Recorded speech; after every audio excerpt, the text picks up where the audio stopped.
알료샤는 주의 깊게 상대방을 바라보았다. 그는 처음으로 이 사람을 보았던 것이다.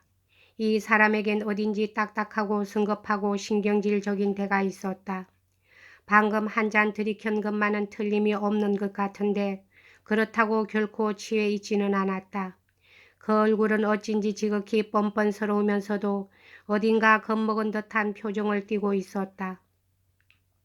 이것은 몹시 기이한 일로서 이를테면 오랫동안 참고 견디며 복종만을 일삼아 오다가 어쩌다 갑자기 일어서서 자기의 존재를 과시하려 드는 사람 같기도 했고, 아니면 상대방을 때려 눕히고 싶어 죽을 지경이면서도 혹시 상대방한테 얻어맞지는 않을까 전전긍긍하고 있는 사람같이 보이기도 했다.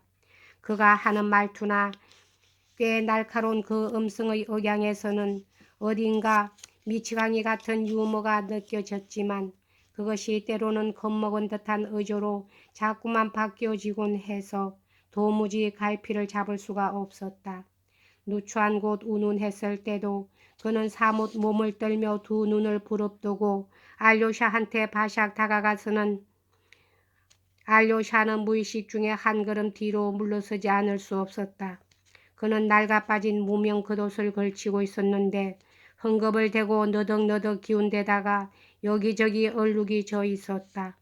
바지는 굉장히 밝은 색깔의 체크 무늬가 있는 아주 얇은 천으로 된 것인데 아마 요즘 세상에 그런 옷을 입고 다니는 사람은 아무도 없을 것이다.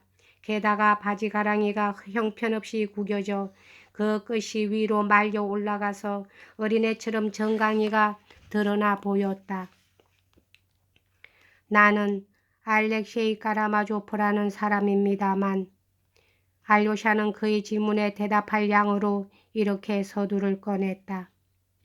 그건 잘 알고 있습니다. 하고 그는 얼른 말을 가로챘다. 그것은 새삼스럽게 그런 말을 하지 않아도 찾아온 사람이 누구라는 것점은 이미 다 알고 있다는 것을 과시하려는 듯한 태도였다.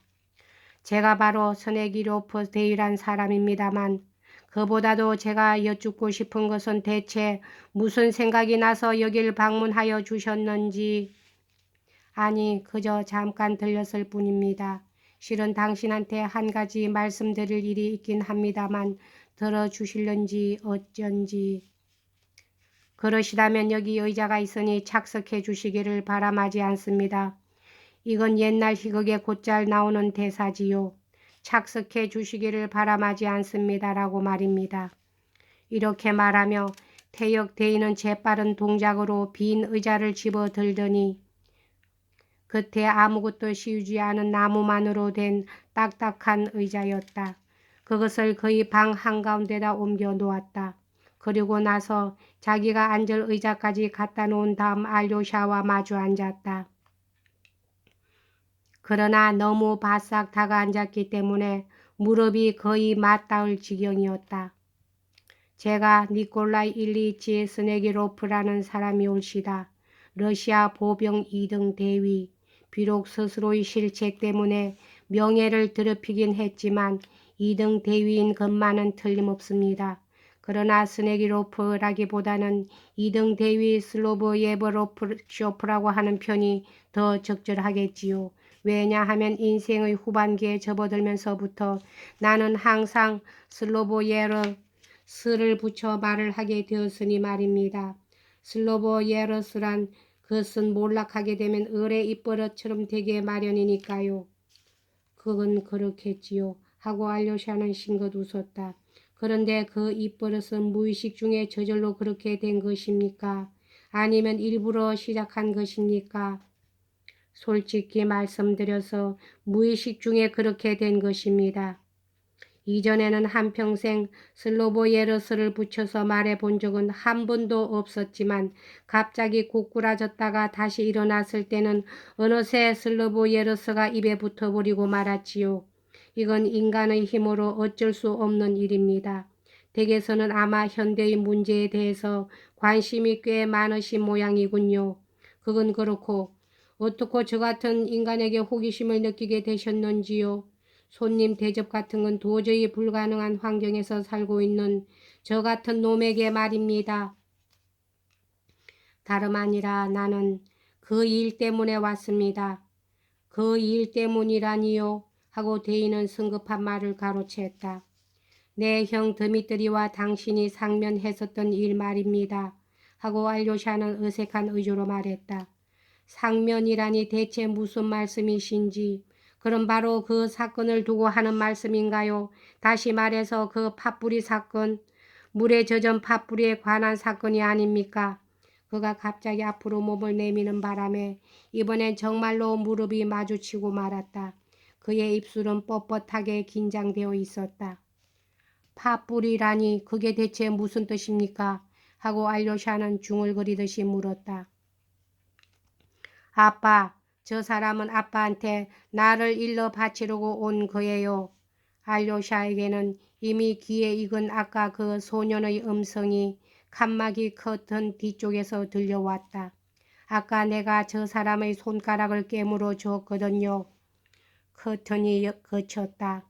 알료샤는 방 한쪽 구석 성상 밑에 벤치와 의자를 맞붙여서 만들어 놓은 침대 위에 아까 길에서 달려들었던 그 소년이 누워있는 것을 발견했다.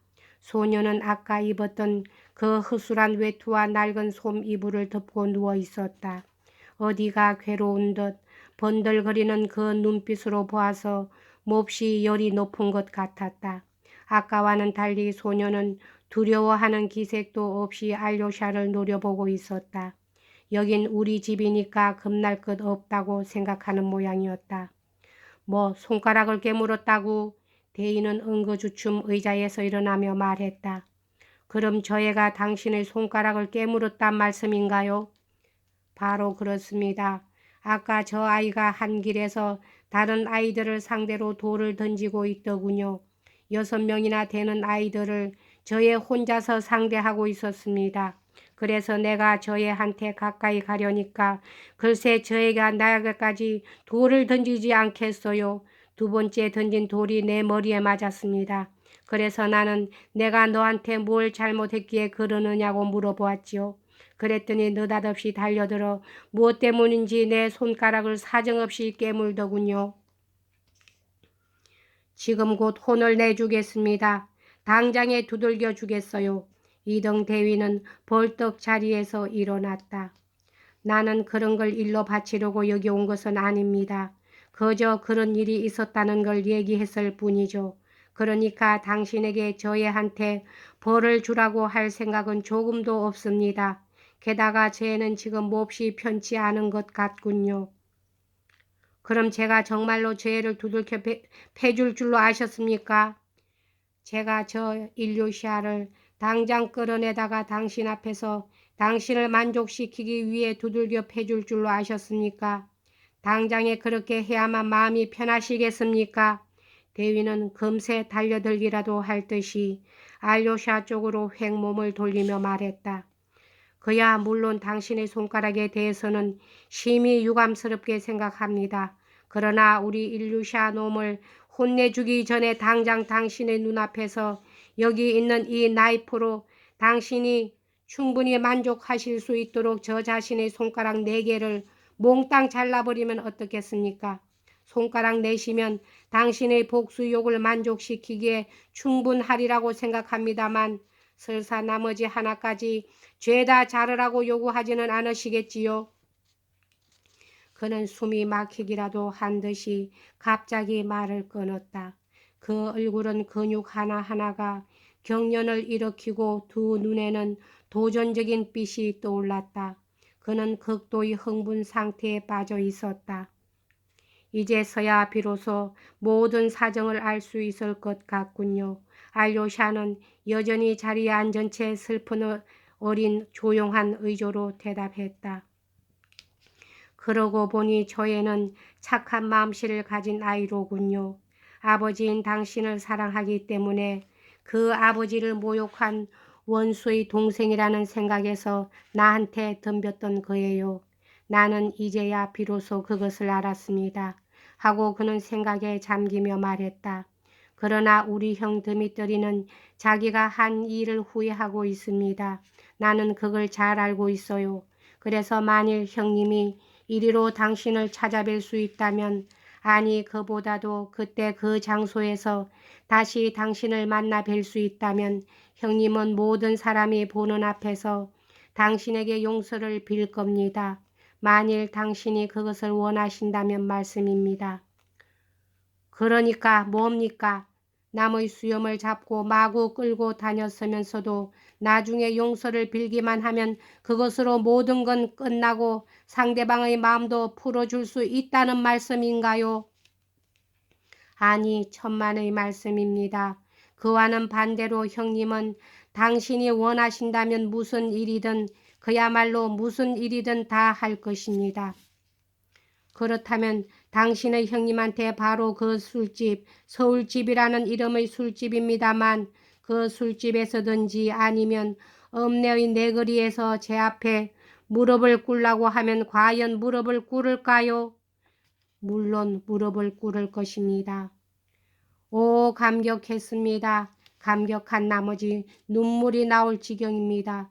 정말이지 가슴에 찔리는 바가 있습니다. 그러면 저의 가족을 소개하게 해 주십시오.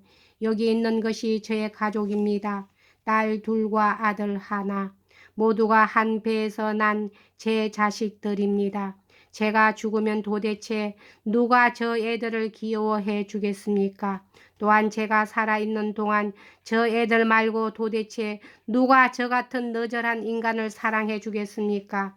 이것은 저 같은 모든 인간들을 위해 하느님께서 정해주신 위대한 사업입니다. 사실 저 같은 인간도 누구한테든 사랑을 받을 수 있어야 할 게 아닙니까? 오, 참으로 옳은 말씀이십니다. 하고 알료샤는 외쳤다. 이젠 제발 어릿광대 짓은 그만하세요. 어디서 바보 같은 인간이 찾아오기만 하면 아버지는 언제나 그런 창피스러운 소리를 한다니까. 뜻밖에도 창가에 서 있던 처녀가 아버지에게 얼굴을 찌푸려 보이면서 경멸 어린 표정으로 이렇게 소리쳤다. 잠깐만 기다려주렴. 바라바라. 니콜라예브나, 말을 일단 시작한 이상 끝까지 해야 할 게 아니냐 하고 아버지는 소리쳤다. 비록 그것은 명령하는 듯한 의조였으나 그 시선은 딸의 말을 전적으로 시인하고 있었다. 저 애는 원래가 저런 성격이랍니다. 하고 그는 다시 알료샤를 향해 말했다. 여기까지 하겠습니다.